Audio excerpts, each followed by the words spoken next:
مہدی میرے والد صاحب کا نام ہے. مہدی میرے والد صاحب کا شہید کا نام تھا. میرا نام روح اللہ ہے. اچھا مزے کی بات یہ ہے کہ دونوں کو واپس آنا ہے, مہدی کو بھی روح اللہ کو بھی, عیسیٰ روح اللہ, اور دونوں حاضری دیں گے انشاءاللہ جناب زہرا کے روزے پہ. بسم اللہ الرحمن الرحیم. الحمد للہ رب العالمین والصلاة والسلام علی خیر خلق محمد وآلہ الطیبین الطاہرین. اما بعد قال اللہ تعالی فی محکم کتاب مبین. بسم اللہ الرحمن الرحیم. بقیت اللہ خیر لکم. السلام علیکم ورحمۃ اللہ وبرکاتہ. وقت کی تنگی ہے, آپ کی تھکاوٹ کو مد نظر رکھتے ہوئے میں اپنی باتیں زیادہ لمبی کروں گا نہیں, مختصراً 2-4 نکات آپ کی خدمت میں عرض کروں گا. اور چونکہ یہ پروگرام احتجاج ہے, میں احتجاج میں ہی احتجاج کرنا چاہوں گا. آپ کا احتجاج اور ہے, میرا احتجاج اور ہے. آپ کے احتجاج میں میں کوشش کروں کہ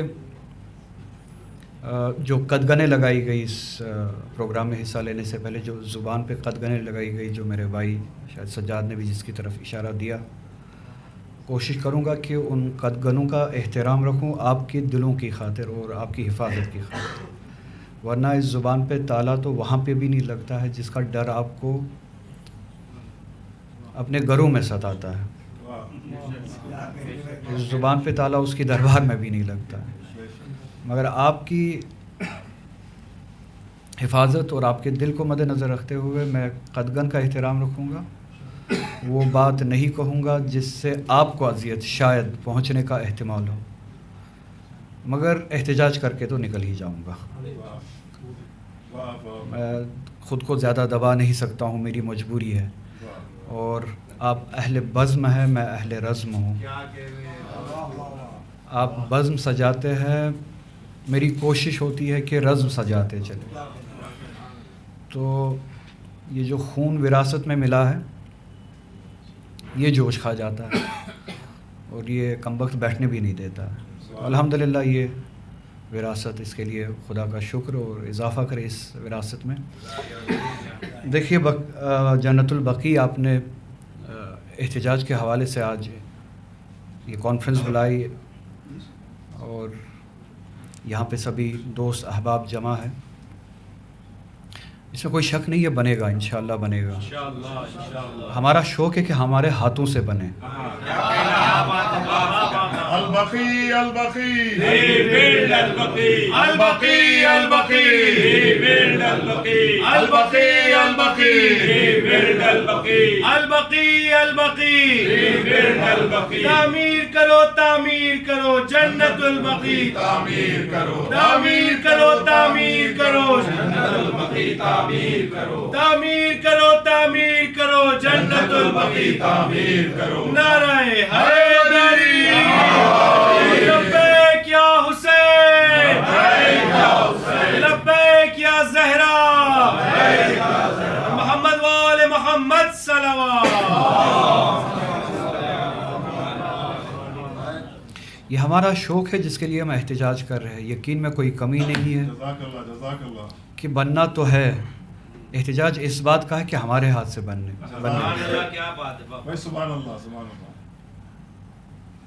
اور آپ کے ذریعے, اس محفل کے ذریعے حکومت ہند سے بھی اور حکومت ہند کے ذریعے مطالبہ ہے سعودی عرب کی حکومت سے بھی کہ جیسے کہ یہاں پہ دوستوں نے کہا کہ اگر جیسے مندر بن سکتے ہیں اس سرزمین پہ, اور جیسے کہ انہوں نے بہت اچھے انداز میں کہا کہ اگرچہ وہ عرب امارات میں ہی کیوں نہ بنے, مگر آپ جانتے ہیں کہ سعودی عرب کی اجازت کے بغیر اس طرح کا کام عرب امارات میں بھی نہیں ہو سکتا. اور اچھا ہے اگر بنا ہے, کسی کی خواہش سے بنا ہے. وہاں پہ لوگ ہیں جو کام کرتے ہیں, مزدور ہے, ورکرز ہیں, امپلائیز ہے جو ہندوستان سے جاتے ہیں, دوسرے مذہب سے وابستہ ہے, ان کے عقائد ہے, ان کی عبادت ہے. اگر ان کے عقائد کے احترام میں مندر بنایا جا سکتا ہے تو اچھا ہے, ہمیں اس سے کوئی دشمنی نہیں ہے. تو جنہوں نے وہ اجازت دی تو ان سے یہی مطالبہ ہے, گزارش تو نہیں مطالبہ ہے کہ جس کے نام پہ مسلمان ہو اس نام کو لے کے بھی اسی احترام کے قائل بنو اور اس دل کا بھی احترام کرو جو دل دھڑکتا ہے جناب زہرا سلام اللہ علیہ کے لیے، اور جسے قلب رسالت کہتے ہیں حضور صلی اللہ علیہ وآلہ وسلم. ہمارے دل کو راضی مت کرو، قلب رسول خدا صلی اللہ علیہ وآلہ وسلم کو راضی کرو. جنت البقیع پہ جو زیارت بننی ہے، جو عمارت بننی ہے، خود کو توفیق دو کہ تمہاری زندگی میں ہی بنے. خود کو توفیق دو. جیسا کہ میں نے کہا وہ تو بنی گئی. یہ رہا مطالبہ، تو میں آپ کے مطالبے میں شریک ہوں، میں آپ کے احتجاج میں شریک ہوں، اس میں کوئی شک نہیں ہے. وہ بننا ہے، ہمارے ہاتھ سے بنے، ہم یہی چاہتے ہیں جلد از جلد بنے، اس لیے ہم یہ مطالبہ کر رہے ہیں، احتجاج کر رہے ہیں، گزارش تو نہیں کر رہے. اب میرا احتجاج آپ سے، میں نے کہا نا میں احتجاج میں ہی احتجاج کر کے نکل جاؤں گا. قرآن میں خداوند تعالیٰ نے کہا کہ بقیت اللہ ہے خیر لکم. دیکھیے جن کی ہم بات کر رہے ہیں اتفاقاً اس جگہ کا نام بھی بقیع ہے، اور خداوند تعالیٰ نے صاحب زمین کو کہا کہ یہ بقیت اللہ ہے. صاحب زمین یعنی جو اس جگہ کے وارث بھی ہے، مالک بھی ہے، مدفون بھی ہے. تو میری نظر میں گنبد سے زیادہ اہم یا ایسے کہوں ذکر سے زیادہ اہم فکر ہے. آپ نے فاطمہ کی بات کی، میں کوشش کروں گا کہ فاطمی بات کروں. حسین کے ذکر سے کسی کو اختلاف نہ تھا، نہ ہے، نہ ہوگا. نہ کسی کو تکلیف تھی، نہ ہے، نہ ہوگی. اگر کسی کو تکلیف ہوئی وہ فکر حسین سے ہوگی. اگر کسی کو خطرہ ہوا وہ فکر حسین سے خطرہ ہوا. اگر کوئی کچھ روکنا چاہتا ہے وہ فکر حسین روکنا چاہتا ہے. تو فکر حسین آپ کے لیے بہتر ہے. خیر بقیت اللہ خیر لکم. اب تفصیل کی جگہ نہیں ہے، تفسیر کی جگہ نہیں ہے. بقیت اللہ ہی فکر حسین ہے، کردار حسین ہے، کردار فاطمی ہے، کردار عائمہ ہے. اس پہ تفصیل دینے کی ضرورت نہیں، آپ سمجھ گئے. وہ جو وہاں پہ ہے وہ بقیت اللہ ہے. وہ بقیت اللہ آثار ہے خداوند تعالیٰ کے، تجلی ہے خداوند تعالیٰ کی اس دنیا میں. خداوند تعالیٰ کے اوصاف کی تجلی ہے اس دنیا میں. سب سے بڑی صفت، میں اب اوصاف کے بارے میں تفصیل سے بات نہیں کروں گا، سب سے بڑی صفت ظالم کے مقابلے میں مظلوم کا دفاع، ناحق کے مقابلے میں حق. یہ سب سے بڑی تجلیات میں ایک دو تجلیات میں نے آپ کے سامنے عرض کی. آپ ان تجلیات کو، اس کردار کو، اس فکر کو ڈھونڈیں. گنبد کو ڈھونڈنے والا آئے گا، اس میں شک نہیں ہے. جیسے کہ ہم نے میرا نام لیتے ہوئے کہا، اس پہ ہمیں یقین ہے، آئے گا، اس میں کوئی شک نہیں ہے. مگر جو نظر ہم پہ گڑی ہے، مجھے یقین ہے اس بات پہ کہ اس دنیائے معنوی میں، دنیائے باقی میں ارواح جب جمع ہوں گے وہ ہمارے اس نیت پہ نظریں ٹھہرائے نہیں ہوں گے کہ کب یہ اینٹ اٹھا کے گنبد بنانے جائیں گے. جو حسین کردار لے کے آیا. اچھا جناب زہرا کس لیے روئی، جو ہم یہ بار بار کہتے ہیں کہ روتی رہی، بیابانوں میں روتی رہی اپنے بابا کی رخصتی کے بعد، ظاہری رخصتی کے بعد اس دنیا سے. اب بابا کی یاد میں رونا مجھے اور جناب زہرا سلام اللہ علیہ کی شان میں مطلب یہ بات کچھ جچتی نہیں ہے. اور تب جب جناب زہرا سلام اللہ علیہ کو جاتے جاتے روایت ہے کہ ایک دفعہ مسکرائی اس حالت میں بھی جب سب رو رہے تھے. جناب زہرا کی وہ حالت تھی جب حضور اس دنیا سے رخصت فرما رہے تھے.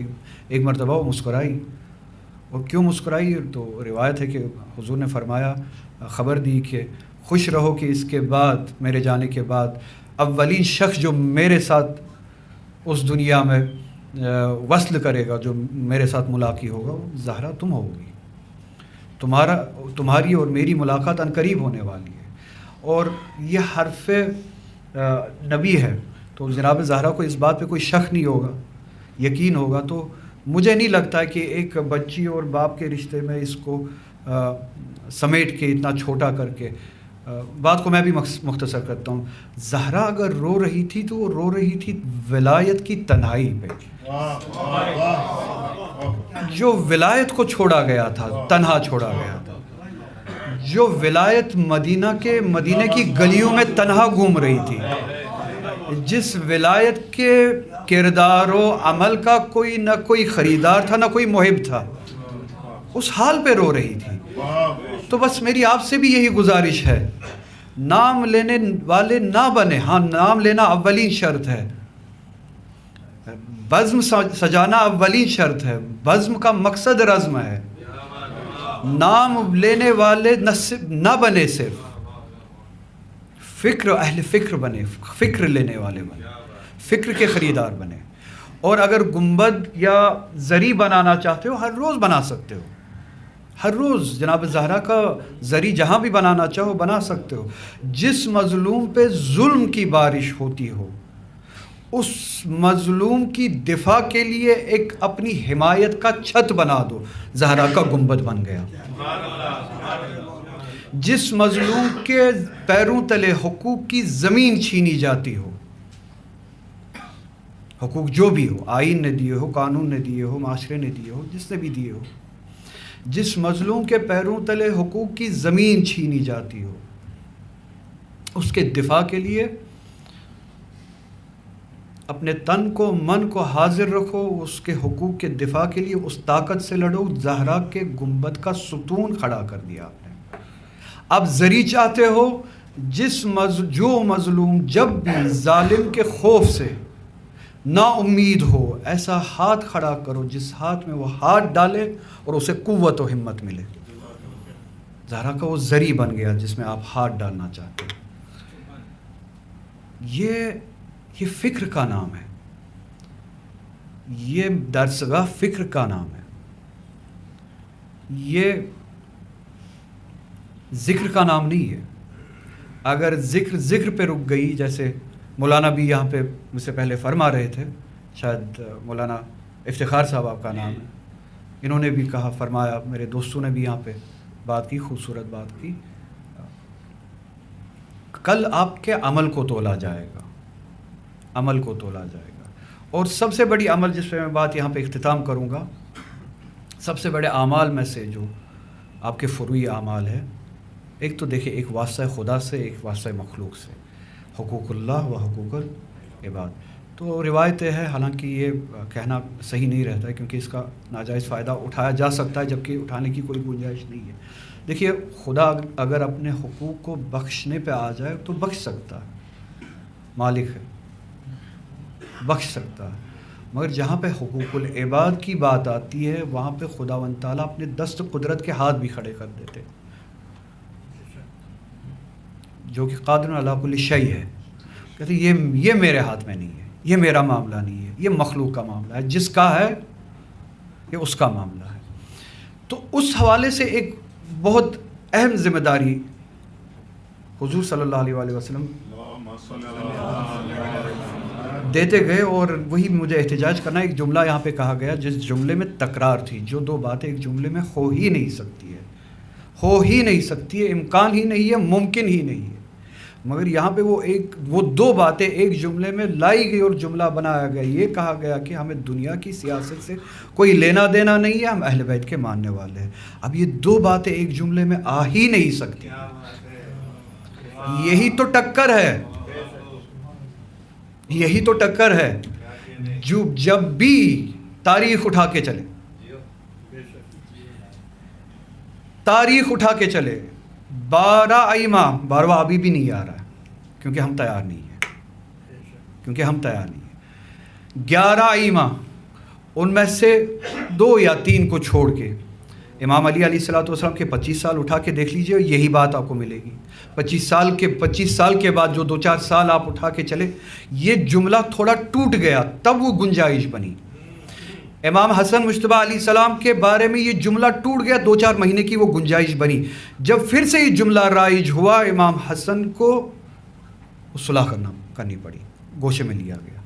باقی کے ائمہ، امام حسین علیہ الصلوۃ والسلام کے بارے میں آپ سبھی جانتے ہیں، میں تفصیل میں جاؤں گا نہیں. ان کے بعد جتنے بھی ائمہ گوشہ نشین کیے گئے، وہ اس لیے کیے گئے چونکہ یہ جملہ رائج تھا کہ ہم اہل بیت کے ماننے والے ہیں، ہمارا دنیا کی سیاست سے کوئی لینا دینا نہیں ہے۔ میری عرض، میرا احتجاج یہی ہے کہ یہ جملہ ہو ہی نہیں سکتا، اور جب یہ جملہ ہوگا، جب بھی زمانے میں یہ جملہ رائج ہوگا، ہم تب اپنے ائمہ کو یا حق کو گوشہ نشین کر دیتے ہیں۔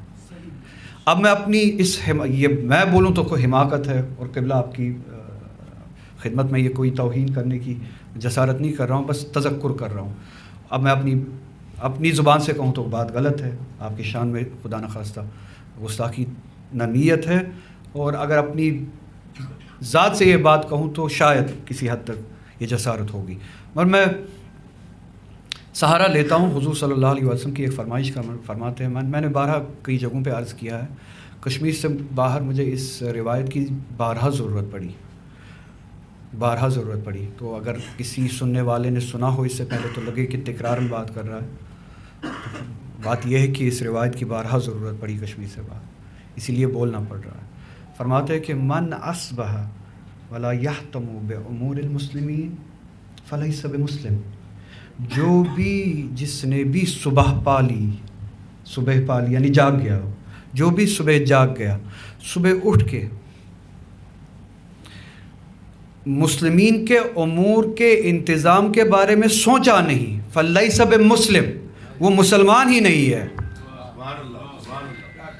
تو آسان سے الفاظ میں کہوں، جس نے بھی صبح اٹھ کے سیاست سوچنا اور سیاست کرنا شروع نہیں کیا، فلیس بمسلم، وہ مسلمان ہی نہیں ہے۔ تو یہ جملہ ہو کیسے سکتا ہے کہ ہم اہل بیت کے ماننے والے، ہمارا کام ہے اہل بیت کا ذکر کرنا، ہمارا سیاست کے ساتھ کوئی لینا دینا نہیں۔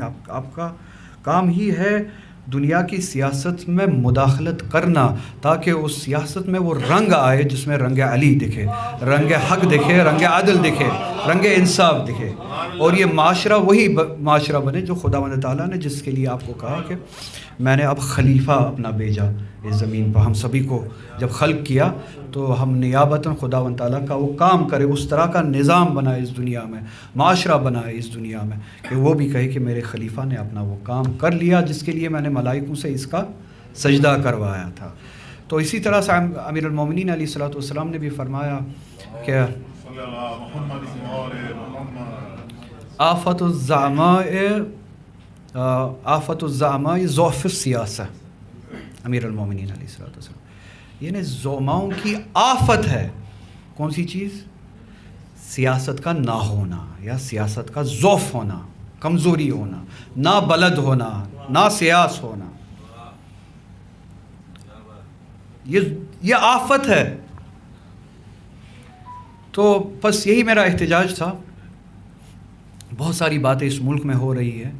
ایک شعر یہاں پہ پڑھا گیا، میں گزارش کروں گا کہ پھر سے پڑھا جائے، کہ جب مجھے چونکہ یاد رہا نہیں، جب آتش برستا ہے تو علی والے نکلتے ہیں، تو میں گزارش ہی کروں گا جسارتاً، ابھی تو آتش برسی بھی نہیں تھی، ابھی تو بادل ہی بس بننا شروع ہو گئے تھے، آپ نے تو قدغنیں لگانی شروع کر دی۔ تو یا تو آپ علی والے نہیں ہیں، یا علی والے آتش میں نکلتے نہیں ہیں۔ تو تھوڑا سا میں نے جو پورے ہندوستان میں جب کشمیر سے باہر، اب اس پارلیمنٹ کے ذریعے ہی الیکشن کے بعد ہی زیادہ موقع ملا مومنین سے، دوستوں سے، مسلمین سے، ہم فکر ہندوؤں سے بھی ملنے کی، تو یہی لگا کہ نہیں، بہت وہ جو ضمیر کو پتہ نہ، اردو میں جنگ جوڑنا، ہاں جنگ جوڑنے کی ضرورت ہے، تھوڑا سا جگانے کی ضرورت ہے۔ اور یہ جو دین اور مخصوصاً میں اس طبقے کی بات کروں گا، میں اہل سنت کے بارے میں جسارت نہیں کروں گا کیونکہ اس طبقے کے بارے میں تھوڑی سی معلومات ہے۔ تو یہ جو خواب غفلت میں ہے، اور یہ جو اپنے ہی، مجھے معاف کیجئے گا میں تلخ باتیں کرتا ہوں، یہ جو بت تیار کیے ہیں اور جن کی آپ پرستش کر رہے ہو ایک حساب سے، ان بتوں کو توڑنے کی ضرورت ہے، ان بتوں کے افکار کے بتوں کو توڑنے کی ضرورت ہے۔ بزم صحیح ہے مگر رزم کی ضرورت ہے۔ اس ملک میں بہت کچھ ہو رہا ہے، یہ آپ کا ملک ہے، کل کو خدا نخواستہ اس ملک میں کوئی بھی نا برابری ہو، نا عدلی ہو، نا انصافی ہو، وہ نتیجہ ہوگا آپ کی کوتاہیوں کا۔ ہم اپنے ملک کے سدھار کے لیے، اپنے ملک کی بہتری کے لیے، اپنے ملک کے روشن مستقبل کے لیے وہ مسلمان بنے جس کا انتظار رسول خدا صلی اللہ علیہ وآلہ وسلم کو ہے، کہ جب صبح جاگتا ہے تو پہلا کام یہی کرتا ہے کہ امور کے بارے میں، لوگوں کے امور کے بارے میں سوچنا شروع کرتا ہے، یعنی سیاست شروع کرتا ہے، اور وہ اہل فکر بنے جس سے یزید کو لڑائی تھی۔ اہل ذکر کے ساتھ کسی یزید کو لڑائی نہیں تھی، اہل فکر کے ساتھ لڑائی تھی۔ دیکھیے بزم جو ہے شامات میں سجتے تھے، کوفے کی مسجد میں اور مدینے کی اس مسجد میں رزم کی تیاری ہوتی ہے۔ بزم شامات کا کام ہے، رزم آپ کا کام ہے۔ اس ملک میں آپ کے خدمات کی بہت ضرورت ہے، آپ کی جرأت مندی کی بہت ضرورت ہے، حق کے لیے، کسی غیر قانونی بات کے لیے نہیں، کسی غیر آئینی بات کے لیے نہیں، حق کے لیے، حقوق کے لیے اٹھے اور حسینی بارگاہ سے سبق سیکھے اور اس سبق کو لے کے پھر باہر نکلے۔ اللہ تعالیٰ آپ کی ان کوششوں کو کامیاب کرے۔ جیسا کہ میں نے یہ کہا، پھر سے کہوں گا، یہ تو بننا ہی ہے، اس حوالے سے آپ کی کوششوں کو کامیاب کرے کہ یہ نوکری کا موقع خداوند تعالیٰ ہمیں دے، ہماری زندگی میں یہ روزہ بنے اور یہ بات پہنچے۔ ہم سبھی کی ذمہ داری، آپ اپنے اپنے حساب سے یہ تو کر رہی، میں بھی، حنیفہ جان صاحب بھی گورنمنٹ آف انڈیا سے یہ مطالبہ ضرور کریں گے کہ ایک بہت ہی بڑا طبقہ، یہ شیعہ سنی کی بات نہیں ہے، ہمارے ہندو ایسے بھائی ہے، ہمارے سکھ ایسے بھائی ہے، بہت سارے جو چاہتے ہیں کہ یہ بات پہنچائی جائے سعودی عرب کی گورنمنٹ تک کہ یہ ہمارے دلوں کا مرکز ہے، وہاں پہ ہمارے دلوں کے مرکز کی تعمیر کا موقع ہمیں دیا جائے۔ اللہ تعالیٰ آپ کی ان کوششوں کو کامیاب کرے، اور جو یہ ہم پہ قدغنیں لگائی جاتی ہے اور یہ جو ماحول بنا ہے، اللہ تعالیٰ اس ماحول کو تبدیل کرے عادلانہ ماحول سے۔ والسلام علیکم ورحمۃ اللہ۔